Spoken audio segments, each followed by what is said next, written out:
In 1818, the young poet John Keats departed London with his friend Charles Armitage Brown to go on a walking trip throughout northern England and indeed into Scotland.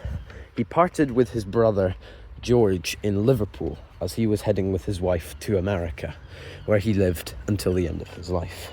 But then, onwards they went north. To start with, Keats and Charles went on a bit of a Burns pilgrimage throughout the southwest, visiting his grave in Dumfries and his birthplace in Alloway. However, whilst there, he did not find the caretaker of Robert Burns' house very agreeable, saying that the caretaker's gab affected his sublimity and was therefore unable to write good poetry there.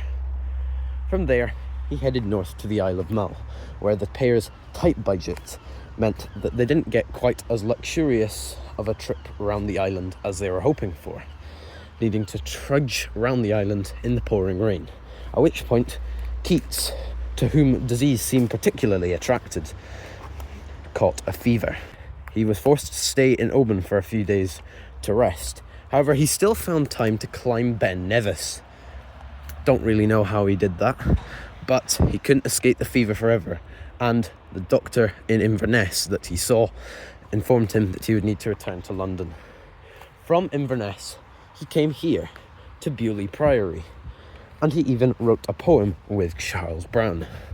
However, from there, he went on to Cromarty Harbour and sailed back home to London. I suppose I shall finish with some lines from that poem. In fact, I don't have time to do all of it, so just the first two verses. In silent barren synod met within these roofless walls, where yet the shafted arch and carved fret cling to the rain, the brethren's skulls mourn dewy wet their creeds undoing. The mitred ones of Nice and Trent were not so tongue-tied, no, they went hot to their councils, scarce content with orthodoxy, but ye poor tongueless things were meant to speak by proxy.